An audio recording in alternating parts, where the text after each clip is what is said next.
Comment les casseurs ont-ils pu agir et faire autant de dégâts? La préfecture de police de Paris avait alerté les organisateurs de la manifestation dès hier. Ne pouvait-on pas maîtriser les casseurs en amont? La polémique enfle. Fanny Stenler, Diane Schlinger et Éric Mézy. Un déchaînement de violence. Des dizaines de vitrines brisées, des véhicules en stationnement brûlés. Les dégradations en marge du défilé ont pris des proportions étonnantes. Aurait-on pu éviter cela? Pourquoi les forces de l'ordre ne sont-elles pas immédiatement intervenues? Difficile, répond le préfet de police. Ce qu'il faut bien mesurer, c'est que nous ne sommes pas en capacité physique de placer devant toutes les cibles potentielles un dispositif conséquent.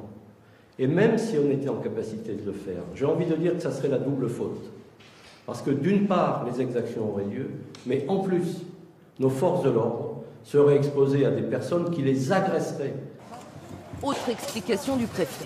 L'intervention de la police était rendue particulièrement délicate car les casseurs se sont parfois fondus dans la manifestation. Pour le ministre de l'Intérieur, ces violences sont inacceptables.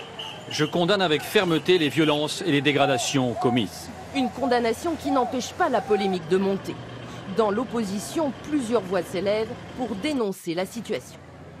Pour Laurent Wauquiez, c'est la faillite de l'État régalien. Il est urgent de rétablir l'autorité. Quant à Marine Le Pen, elle enfonce le clou et dénonce à son tour le laxisme du pouvoir.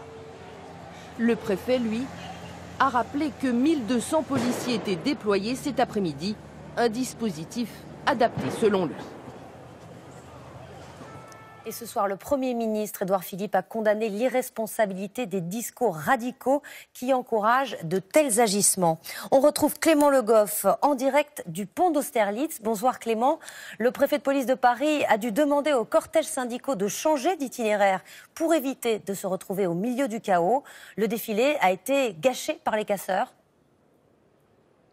Oui, très clairement, Anne-Sophie, la grande majorité des manifestants pacifiques dénoncent et condamnent ce soir cette violence. Certains se disent écœurés, d'autant que c'était prévisible. On a vu en début d'après-midi plusieurs groupes d'individus se rassembler sur le pont d'Austerlitz, enfiler des caouets noirs, des masques, des casques, s'équiper pour en découdre, pour casser. Et tout le monde savait très tôt que cela allait dégénérer. Pour autant, certains manifestants ce soir se disent plus nuancés. Je discutais il y a quelques minutes avec une dame d'une 60aine d'années qui me disait que c'était la seule manière de se faire entendre, que la violence des pavés répondait, dit-elle, à la violence sociale. En tout cas, vous le voyez ce soir, la tension reste importante. Le dispositif policier est encore important près du pont d'Austerlitz.